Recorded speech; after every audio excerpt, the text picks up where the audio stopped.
Hello दोस्तों, मैं doctor Gita Awasthi नई कहानी के साथ आपसे मुखातिब हूँ।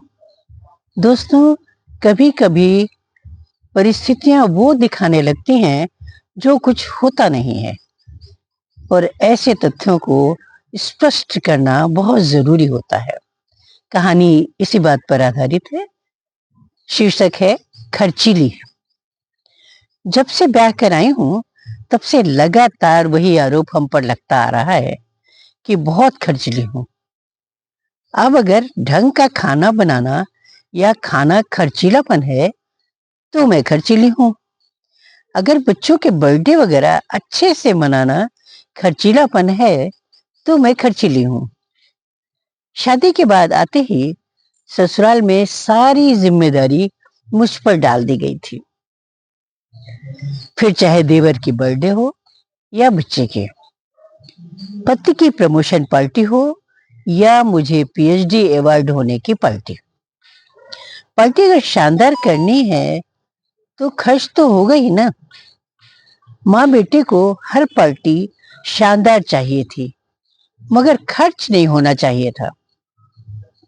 अब शाम को नंद काकोरी ससुराल से आने वाली हैं। मैं वो नरेश दोनों समय से पूर्व ही स्टेशन पहुंच गए थे। काकोरी अकेली ही आ रही थी। नंदोई परेश को छुट्टी नहीं मिली थी। काकोरी के साथ उसके दोनों बच्चे भी थे। बच्चों की छुट्टियां बिताने ही वो यहाँ आ रहे थे। मैंने यथासंभव हर व्यवस्था अच्छी से अच्छी की थी मगर काकोरी को नुक्स निकालने की आदत थी, इसलिए मैं सशंकित थी। हमने अपना बेडरूम तक दे दिया था क्योंकि उसमें एसी लगा था। घर में सिर्फ 2 कमरों में ही एसी लगा था, एक हमारे बेडरूम में, वो दूसरे सासू माँ के। बच्चों को तकलीफ न हो इसलिए ये निर्णय लिया गया था। बच्चों को बेंगलोर के क्लाइमेट की आदत थी। हमारे बच्चे मुनमुनाए थे। अगले दिन से ननंद वो बच्चों को घुमाने का कार्यक्रम शुरू था। बच्चों को पानी वाली जगह बहुत पसंद थी, इसलिए पास के प्रपात को देखने का कार्यक्रम बनाया गया था। हम लोगों ने किराए की गाड़ियां मंगाई थी। वो नाश्ता वो खाना दोनों ही पैक कर लिए थे। दूर होने के कारण सुबह जल्दी ही घर से निकल गए थे। प्रपात देखने में सबको बहुत मजा आया था। बच्चे तो पानी के छींटों से अभिभूत थे। वे तो वहां से हटने को ही तैयार नहीं थे। छोटा भांजा मिंटू बार बार प्रपात के पास जा रहा था। प्रपात से पानी गहराई में जाकर गिर रहा था। ज्यादा पास जाना खतरनाक भी था। हम सब उसे बार बार मना कर रहे थे। मौसम बहुत अच्छा था। हल्की धूप भी निकली थी। सबको भूख लग रही थी। मेरी बेटी मीनल, वो बेटा निश्चित नाश्ते वाली टोकरी उठाकर मेरे पास ले आए थे और बोले थे कि मम्मा अब तो बस नाश्ता लगा ही दीजिए। भूख बहुत जोर से लगी है। मुझे भी अपनी गलती का एहसास हुआ था कि भले ही बच्चे प्रपात देखकर सब कुछ भूल गए थे पर भूख तो लगी ही होगी ना। मैंने नाश्ता डिस्पोजेबल प्लेट्स में लगाना शुरू कर दिया था। तभी मीनल चिल्लाई थी, मम्मा, मिंटू। मैंने पूछा था कि मिंटू को क्या हुआ, तो उसने उंगली से प्रपात की तरफ इशारा कर दिया था। प्रपात की ओर देखकर मेरे तो बस होश ही उड़ गए थे। मिंटू पानी को देखता हुआ प्रपात की ऊंचाई की तरफ चढ़ता चला जा रहा था। काकोरी ने देखा था तो उस तरफ दौड़ी थी। वो मिंटू मिंटू पुकारती जा रही थी। मैंने उसे टोका था कि वो चुप रहकर ही उधर जाए। चिल्लाए नहीं, बच्चा गिर सकता है। मगर माँ के मन को इतना धैर्य कहाँ होता है। वो जोर जोर से मिंटू को पुकार रहे थे। अचानक मिंटू आवाज सुनकर पलटा था और पत्थरों से उलझकर टकराकर गिरने ही वाला था। मैंने तो अपनी आंखें वो कान दोनों बंद कर लिए थे। सभी बच्चे उधर ही दौड़ पड़े थे। 2 मिनट सन्नाटा छाया रहा था। मेरा दिमाग शून्य हो रहा था। हे भगवान, जाने क्या देखने को मिलेगा। मेरी ननद तो एक पेड़ का सहारा लेकर बैठ गई थी। वो पेड़ के तने पर सिर टिकाकर आंखें बंद कर ली थी। सबकी शक्ति पूर्णतः समाप्त हो चुकी थी। लगता था पता नहीं क्या होने वाला है कि अचानक एक आवाज गूंजी थी। लीजिए, संभालिए बच्चे को, ऐसे अकेला मत छोड़ा करिए बच्चे को। आंख खोली थी तो एक व्यक्ति मिंटू को गोद में लिए खड़ा था। मिंटू उसकी गोद में सहमा सा दुबका था। मैंने धन्यवाद कहने के लिए आंखें उठाई थी तो देखा था कि सामने एक परिचित सा चेहरा सामने मिंटू को गोद में लिए खड़ा था। मैंने मिंटू को गोद में समेट लिया था। तभी ननद आ गई थी और मिंटू को गोद में ले लिया था। उस चेहरे ने मेरी तरफ देखा था, फिर बोला था, अरे नीना, तुम यहाँ? ये बच्चा तुम्हारा है? तुम्हें याद है ना, हम साथ में पढ़े हैं। नागेंद्र नाम है मेरा, यही पीडब्ल्यूडी में बाबू हूं। मैंने उसे हाथ के इशारे से रोका था, फिर बताया था कि ये बच्चा मेरा भांजा है। उसे बचाने के लिए धन्यवाद दिया था। उसने कहा था, धन्यवाद मुझे नहीं, ईश्वर को दो। मैं बच्चे के ठीक पीछे चल रहा था।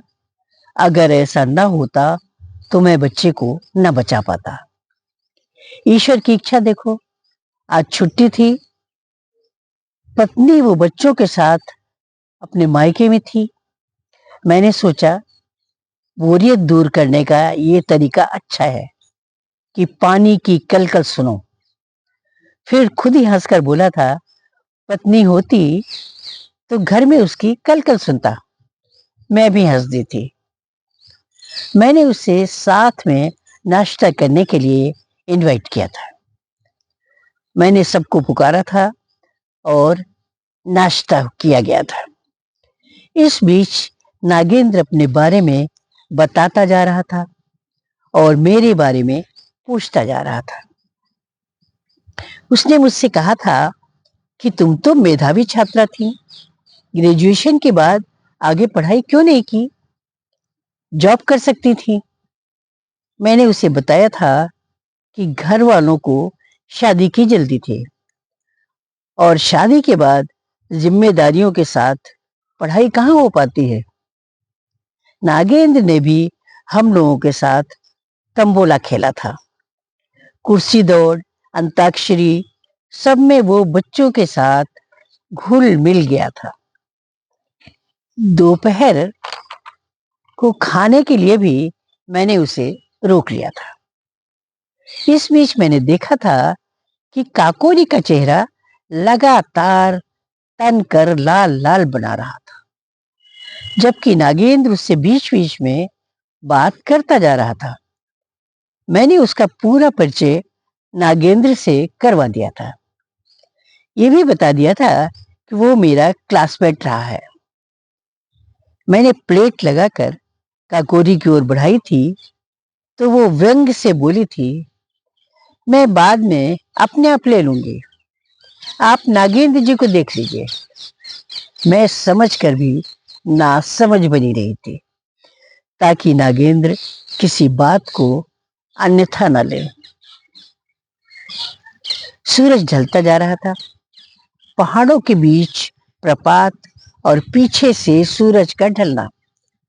पूरा दृश्य इतना मनमोहक था कि मैं अपने को रोक नहीं पाई थी और एक सेल्फी लेने लग गई थी।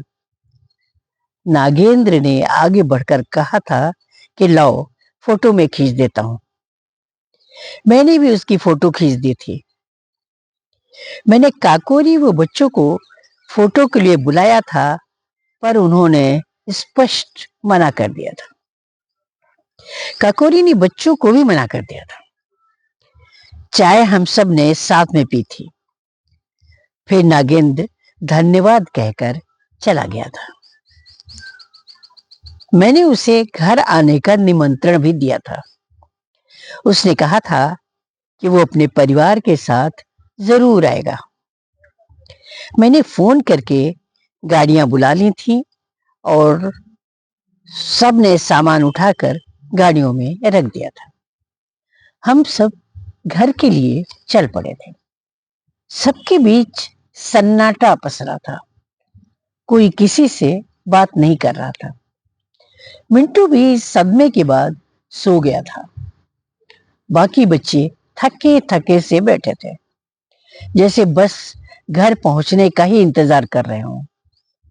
काकोरी मेरे बगल में बैठी थी, मगर चुपचाप बैठी थी। मेरा मन उससे पूछना चाहता था कि कैसी मां हो। जिस व्यक्ति ने तुम्हारे बच्चे को जीवन दान दिया, उसको लेकर ही मन में गांठ बनाए बैठी हो। पर मैं शांत रही थी, क्योंकि मैं उसका स्वभाव जानती थी। वो राई का पहाड़ बनाने की कला में कुशल थे। हम सब घर पहुंच गए थे। माँ वो नरेश बाहर लॉन में ही खड़े थे। हमारे अंदर घुसते ही उन दोनों ने संवेद स्वर में पूछा था, कैसी रही पिकनिक? मेरे जवाब देने के पहले ही काकोरी बोल पड़ी थी, बहुत अच्छी, मगर सबसे ज्यादा मजा भाभी को आया। नागेंद्र जी जो मिल गए थे।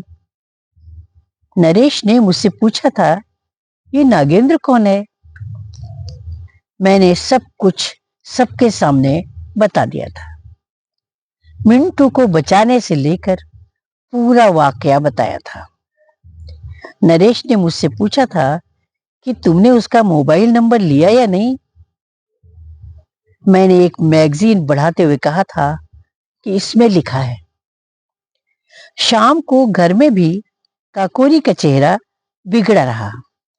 उसकी बात का नरेश पर वो असर नहीं दिख रहा था जो वो चाहती थी। उसने माँ जी के कान भी खूब भरे थे। फिर कहा था, मैं तो ऐसा कभी नहीं करती। मिंटू के पापा नरेश भाई की जगह होते तो मुझे घर से निकाल देते। अगले दिन सवेरे काकोरी के सम्मान में हम लोगों ने लंच रखा था। काकोरी खुश थी। उसके लिए इतने सारे सेलिब्रेशन हो रहे थे। हमने लोकल रिश्तेदारों और करीबी दोस्तों को भी इनवाइट किया था। डिशेस का खास ध्यान रखा था। जो चीजें काकोरी या बच्चों को पसंद थी वही बनाई थी। मेहमानों की लिस्ट मैंने बनाई थी। इत्तेफाक से उस दिन राखी भी थी। काकोरी ने नरेश को राखी सवेरे जल्दी बांध दी थी। बच्चों ने भी एक दूसरे को राखी बांध दी थी। मेहमान आने शुरू हो गए थे। उसी समय अप्रत्याशित रूप से मिंटू के पापा कमलेश जी अपने सामान के साथ आ गए थे। आते ही उन्होंने मिंटू को गोद में लेकर गले से लगा लिया था और उसे उठाकर देखने लग गए थे कि कहीं चोट वगैरह तो नहीं लगी। कमलेश जी ने पूरी घटना की जानकारी चाहिए थी। काकोरी उन्हें शुरू से पूरी घटना के बारे में बताने लगी थी। कमलेश जी बीच बीच में काकोरी को टोकते जा रहे थे कि जब बच्चा छोटा था तो अपना पूरा ध्यान उसकी तरफ रखना था। बाकी बच्चे तो खुद को स्वयं संभाल सकते थे, पर मिंटू तो छोटा था। जब बात बचाने वाले पर पहुंची तो कमलेश जी ने कहा था कि मैं तो उस इंसान का बहुत ही शुक्रगुजार हूं जिसने भगवान बनकर मेरे बच्चे की रक्षा की। काकोरी ने कहा था, मैंने थैंक यू कह दिया था, पर ये तो नहीं कर सकती थी कि पूरा दिन उसी के साथ बिताऊं। उसने नीना पर तंज कसा था। उसी समय नागेंद्र, उसकी पत्नी और उसकी बेटी ने मेरे घर में प्रवेश किया था। मैंने उनका स्वागत किया था, वो सबसे परिचय करवाया था। लंच सर्व किया जा चुका था। वो सभी स्वस्थ वातावरण में खाना खा रहे थे। खाना खाने के बाद कॉफी के लिए सब ड्राइंग रूम में बैठ गए थे। कॉफी के बाद मैं एक थाली ढककर लाई थी। मैंने नागेंद्र से कहा था, जरा हाथ बढ़ाइए। उसने हाथ बढ़ा दिया था। मैंने एक सुनहरी सी राखी उसके हाथ पर बांध दी थी। मैंने उससे कहा था, जैसे मिंटू की रक्षा की है वैसे ही मेरी रक्षा भी हमेशा करते रहना। सब हंस पड़े थे और नागेंद्र ने मुस्कुराकर सिर हिला दिया था। चलते समय सासू माँ ने कहा था, इस खर्चीली बहन से मिलने आते रहना, क्योंकि रिश्ते ये बड़ी कंजूसी से संभाल कर रखती है। सब हंसने लगे थे। नमस्कार।